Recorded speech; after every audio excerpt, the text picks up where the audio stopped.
इस दुनिया में सबसे रहस्यमय कोई चीज़ है तो वो है the great pyramid of Giza. आपके अंदर कई सवाल गूंजते होंगे कि इन पिरामिड्स को आखिर किस वजह से बनाया गया था। आखिर क्यों लोग ये मानते हैं कि इन पिरामिड्स को एलियंस ने बनवाया था। क्या है इन पिरामिड्स का रहस्य? तो चलिए जानते हैं इन सारे सवालों के रहस्यों को बिना किसी देरी के।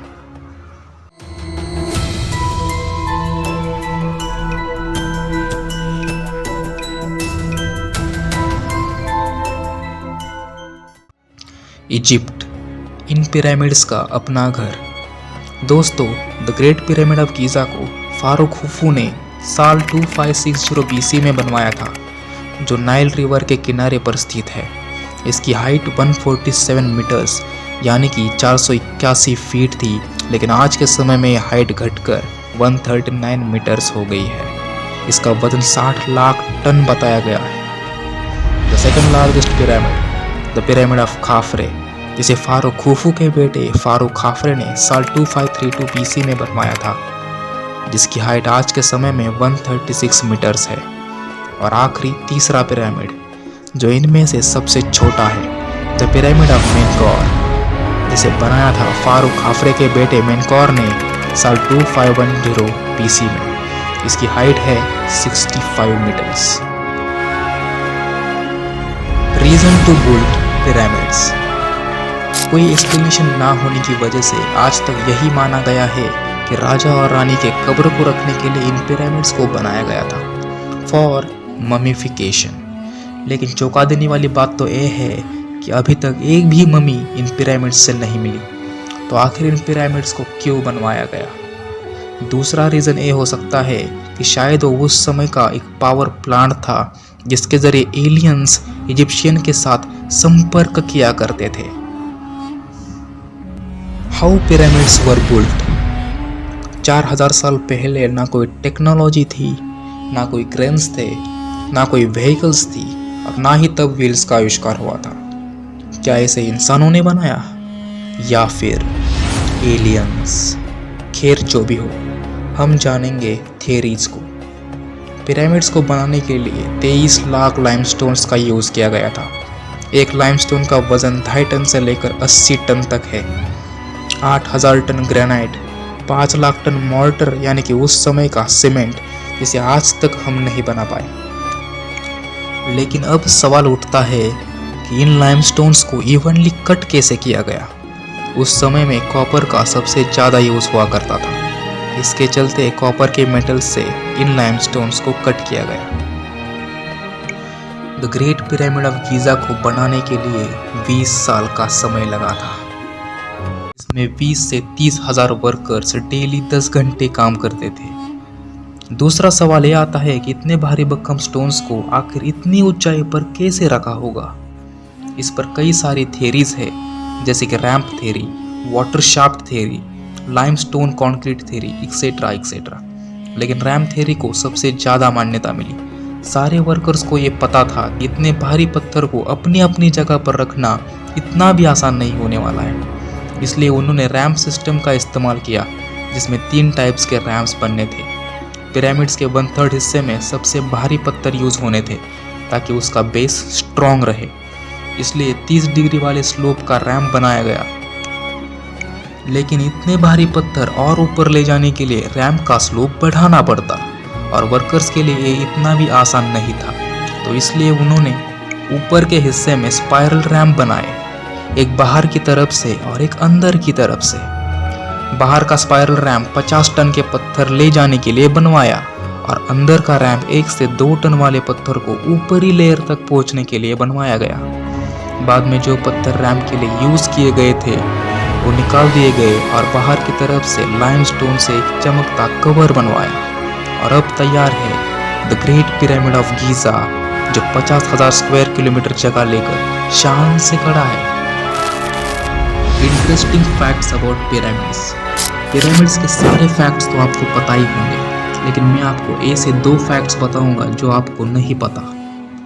ये है द गीज़ा के ग्रेट पिरामिड्स के कोऑर्डिनेट्स, और ये है द स्पीड ऑफ लाइट। इन दोनों नंबर्स में है कमाल के अनबिलीवेबल सिमिलरिटीज। यहाँ पर केवल 0.00002361% का एरर है। लेकिन कैसे 4000 साल पहले उन्हें ये कोऑर्डिनेट्स पता थे? क्या उनके पास जीपीएस था? और कैसे लोगों को उस समय लाइट की स्पीड के बारे में पता था? तो आप कहेंगे हो सकता है कि वो लोग समय से आगे थे, उनके पास टेक्नोलॉजीज थी और शायद इसी वजह से लोग उन्हें एलियंस से रिलेट करते हैं। हो सकता है कि वो खुद ही ज़्यादा इंटेलिजेंट हो और उनका एलियंस के साथ कोई रिलेशन ना हो। तो इसका जवाब भी इजिप्ट में ही मौजूद है, द टेम्पल ऑफ फारो सेती इन अबिडोस। इस टेम्पल में कई सारी कार्विंग्स है, जिसमें हेलीकॉप्टर, फ्लाइंग कार्स और यूएफओ भी शामिल है, जो इस बात का सबूत है कि इजिप्ट के लोग समय से आगे थे या फिर उनका एलियंस के साथ कोई रिलेशन था, क्योंकि लोग वही बनाते हैं जो देखते हैं। हो सकता है एलियंस ही ये सारी चीज़ें लेके आया करते थे, जिसे देखकर इन लोगों ने कार्विंग्स की। दूसरा फैक्ट आपको बता दूं कि अखेनातेन 1350 BC, जो 18वें राजवंश का 10वां शासक था, जो पहले सभी शासकों से अलग था, उसका सिर इंसान जैसा बिल्कुल ही नहीं था। वहाँ के लोगों का यह कहना है कि अखेनातेन का आसमान से आते जाते लोगों के साथ मिलना जुलना था। अखेनातेन के जाने के बाद उनके अगले शासक ने उसके सारे सबूत मिटा दिए। शायद वो नहीं चाहते थे कि आने वाली पीढ़ी को ये बात पता चले इजिप्ट के लोगों का आसमान से आने वाले एलियंस के साथ कोई रिलेशन था। पिरामिड से जुड़ी एक और थ्योरी है, जिसे ओरायन कोरिलेशन थ्योरी कहा जाता है। दोस्तों, ये जो पिरामिड्स है वो 3 तारों से सिंक करते हैं, यानी कि तारों के नक्षत्रों से अलाइन करते हैं। आसमान के इस कॉन्स्टलेशन का नाम है द ओरायन बेल्ट। इसके 3 मुख्य तारे हैं, जिसका नाम है अलिंटक, अलाइलम और मिंटेका। लेकिन बिना एरियल व्यू से या फिर बिना ऊपर से देखे ऐसे स्ट्रक्चर्स नहीं बनाए जा सकते। सिर्फ ऊपर से देखकर ही ऐसे पोजीशंस पे स्ट्रक्चर बनाए जा सकते हैं। लेकिन उस समय में तो ड्रोन्स या फिर हेलीकॉप्टर्स भी नहीं थे, तो आखिर कैसे ये पिरामिड्स ने इन तारों से परफेक्टली अलाइन कर लिया? सिर्फ एलियंस ही एरियल व्यू पता कर सकते थे अपने स्पेसशिप से। पिरामिड्स को इंसान ने बनवाया या फिर एलियंस, ये तो कोई नहीं जानता। लेकिन ये बात तो श्योर है कि इन पिरामिड्स और दूर तारों की दुनिया का कोई ना कोई रिलेशन जरूर है। The Great Sphinx. ज़्यादातर पिरामिड्स के पिक्चर्स में आप इसे ज़रूर देखते होंगे। ये है द ग्रेट स्फिनिक्स, एक ऐसा रहस्यमय स्ट्रक्चर जिसका चेहरा तो इंसान का है, पर बॉडी इंसान की नहीं है, कोई अनोखे क्रिएचर जैसी है। आज तक कोई नहीं जानता कि स्टैचू को क्यों बनवाया गया था। ये इतिहास के सबसे बड़ी स्टैचूज में से एक है, जो सिर्फ एक लाइमस्टोन से बनाया गया,